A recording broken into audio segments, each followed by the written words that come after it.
जय श्री कृष्ण, जय श्री राधे। सभी प्रभु प्रेमियों को पुरुषोत्तम मास की बहुत बहुत शुभकामनाएं। जी, पुरुषोत्तम मास 12 मासों के अलावा 13वां मास बनाया गया है और कहते हैं कि इसका बहुत ही शास्त्रों में महत्व बताया गया है कि इसमें की हुई पूजा पाठ, यज्ञ इत्यादि जो है वो कई गुना अधिक हमको फल देते हैं। कि पुरुषोत्तम मास, अब हम बात करते हैं पुरुषोत्तम मास ये कैसे बना, क्यों बना। तो कथा जो भागवत में भी आती है और अनेक शास्त्रों में कथा आती है कि हिरण्याक्ष और हिरण्यकशिपु नाम के जो राक्षस थे, कश्यप और दिति की संतान। तो हिरण्याक्ष का वध तो भगवान ने वराह रूप में धारण करके वध कर दिया था, ये तो सभी जानते हैं। और हिरण्यकशिपु अपने भाई का बदला लेने के लिए ब्रह्मा जी की तपस्या करने के लिए गया। ब्रह्मा जी की तपस्या की बहुत कठिन। ब्रह्मा जी प्रसन्न हुए। ब्रह्मा जी ने कहा वर मांगो महाराज, मैं मेरी कभी मृत्यु ना हो। उन्होंने कहा ऐसा कभी हो ही नहीं सकता। जो इस संसार का नियम है, जो इस संसार में जन्म लेता है उसकी मृत्यु तो होती है। तो इसके अलावा तुम कोई और वर मांग लो। उन्होंने कहा फिर ठीक है, ना मैं दिन में मरूँ, ना रात को मरूँ, ना अस्त्र से मरूँ, ना शस्त्र से मरूँ, ना जानवर से मरूँ, ना इंसान से मरूँ। 12 मासों में मेरी मृत्यु ना हो, ना ऊपर हो, ना नीचे हो, ना अंदर हो, ना बाहर हो। तो ब्रह्मा जी ने तथास्तु तो कह दिया। तो कहते हैं इन 12 मासों में मृत्यु न हो, इसलिए भगवान विष्णु ने ही ये 13वां मास पुरुषोत्तम मास है, सभी मासों में थोड़ा थोड़ा समय घड़ियां निकाल के मुहूर्त बनाकर 4 पहर बनाकर 8 पहर बनाकर फिर ये इस तरीके से समय निकाल निकाल के ये पुरुषोत्तम मास की उत्पत्ति की है। और हिरण्यकशिपु को मारने के लिए ये स्पेशल जो मास बना था, इसी का नाम पुरुषोत्तम मास है।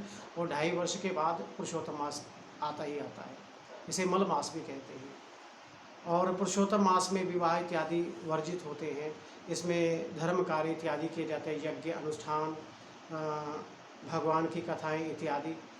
तो आज मैं आपके लिए पुरुषोत्तम मास की कथा लेकर आया हूँ। आज हम पुरुषोत्तम मास के प्रथम अध्याय की कथा जो है वो आपको सुनाऊंगा।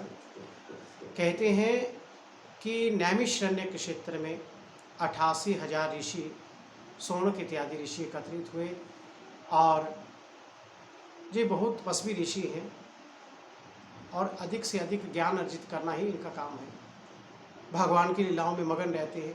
तो इसी प्रकार ये नैमिषारण्य में एकत्रित हुए थे। उसी समय क्या हुआ कि सूत जी महाराज व्यास जी के जो शिष्य हैं वो आए हैं और तीर्थों का भ्रमण करते हुए जब आए तो सब ऋषियों ने खड़े होकर उठकर इनका सम्मान किया, सत्कार किया, इन्हें आसन दिया, पादमर्गम आचमन इत्यादि करवाकर इनकी पूजा आराधना की। और फिर कहा कि सूत जी, हम बड़े भाग्यशाली हैं कि हमें आपका दर्शन हुआ। आप भगवान व्यास जी के ही शिष्य हैं। तो हम आपसे प्रार्थना करते हैं कि आप हमें भगवान की लीलाएं, भगवान की कथाओं का श्रवण करवाइए और जिससे हमारी भगवान के प्रति चिंतन, हमारी भक्ति बढ़ सके। तब सूत जी ने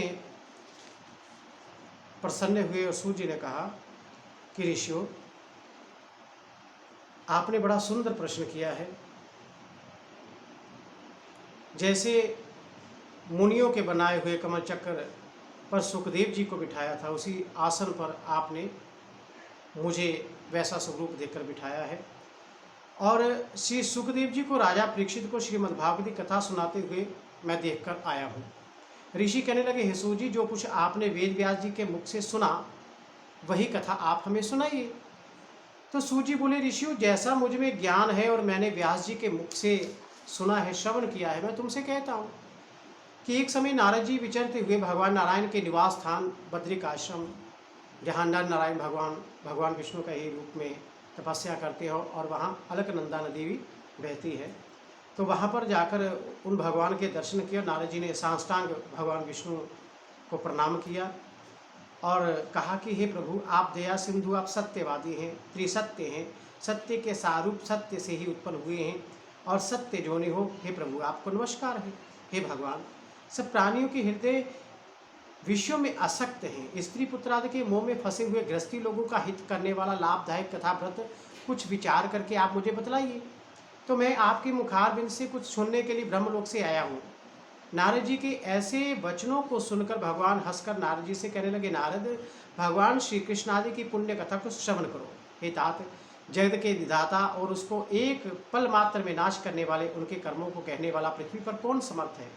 हे नारद जी, ऐसे भारयुक्त कथा भी तुम जानते हो, परंतु फिर भी दरिद्रता को हरने वाला, यश और श्रेष्ठ पुत्रों को देने वाला, मोक्ष देने वाला, शीघ्र सेवन योग्य ऐसे अद्भुत पुरुषोत्तम महात्म का मैं तुमसे वर्णन करूंगा, तुमसे कहूंगा।